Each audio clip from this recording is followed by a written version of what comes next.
Britain on Monday suspended around 30 of the 350 licences for weapons exports to Israel after a legal review concluded there was a clear risk they might be used to commit serious violations of international humanitarian law in Gaza.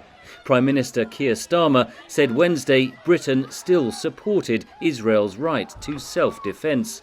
But in relation to licences, this isn't an Israel issue, it's the framework for all licences that have to be kept under review. We either comply with international law or we don't. And we only have strength in our arguments because we comply with international law. The export bans include components used in helicopters, fighter jets and drones. It will have little impact on the Israeli Defence Forces operations, says analyst Yossi Meckelberg. Most of Israeli weapons and ammunition come actually from the United States and Germany.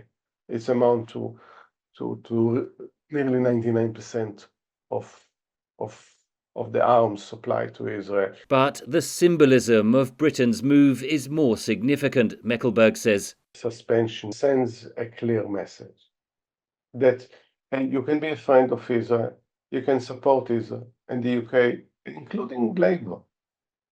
Supporting of Israel, especially after October 7, and rightly so, but at the same time to disagree fundamentally with the way Israel conducts the war and how it uses weapons. The move could have wider consequences, says analyst Andreas Krieg. It kind of shows that for the very first time that a very close partner and ally of Israel doesn't trust the Israeli government when they're saying that they are complying with the laws of armed conflict. Other European countries might want to now revisit their arms export licenses. Israel denies breaking international law in Gaza and says it only targets Hamas militants, whom it accuses of hiding in schools and hospitals and using human shields. Critics accuse Israeli forces of indiscriminate attacks in the conflict that began after Hamas killed 1,200 in Israel on October 7th.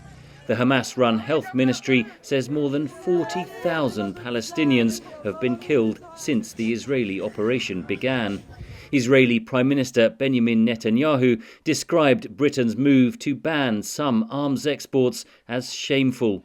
Netanyahu is facing domestic opposition to the war in Gaza and his failure to secure the release of hostages, says analyst Krieg. Moving against the Netanyahu government is now seen less and less so as moving against Israel as a whole or the Israeli public. Meanwhile, the European Union's foreign policy chief Josep Borrell last week proposed sanctioning 2 unnamed Israeli government ministers over the war in Gaza for allegedly violating human rights.